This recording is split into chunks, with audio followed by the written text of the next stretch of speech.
Il y a déjà un projet pour les régionales, mais c'est un projet beaucoup plus large qui s'inscrit dans une dynamique qui ira jusqu'à, bien évidemment, 2012. Mais nous avons effectivement une méthode différente, basée sur la démocratie participative, qui est une mobilisation, en fait, des forces dites vives de la société réunionnaise. Que ce soit d'abord nos militants, nos sympathisants, mais aussi et surtout le monde intellectuel, le monde culturel, le monde économique, le monde universitaire, qui sera invité à venir enrichir cette réflexion pour que nous ayons un projet pour des régionales qui s'annoncent dans quelques mois, qui soit véritablement un projet porté par l'ensemble des Réunionnais, avec des grandes thématiques telles que l'aménagement du territoire, la croissance verte au service de l'emploi, le développement économique aujourd'hui face à la mondialisation, et bien évidemment le développement des secteurs de pointe, et j'en passe. Mais ça sera surtout un projet porté par l'ensemble des Réunionnais que nous voulons offrir pour ces échéances futures.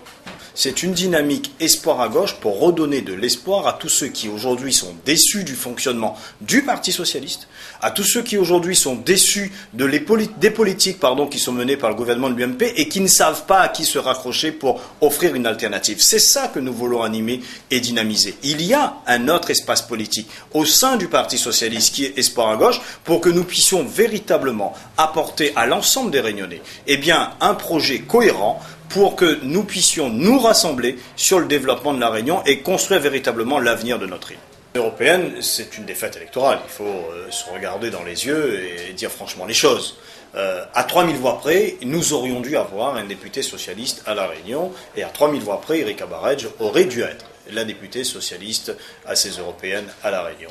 En 2004, nous avions une commune, Saint-Joseph, et nous avions fait, avec Jean-Claude Fruteau, 45 000 voix. En 2009, nous avons 5 communes, dont Saint-Denis, avec 140 000 habitants, et nous faisons 8 000 voix de moins. Vous n'allez pas me parler d'une victoire électorale. Alors, effectivement, ces résultats des européennes nous interpellent et à propulser notre volonté de se démarquer donc de ce champ aujourd'hui qui est inscrit sur la défaite électorale, nous voulons effectivement créer une autre dynamique, et cette défaite électorale des européennes a été de toute évidence l'accélérateur de la mise en place de notre mouvement Espoir à gauche.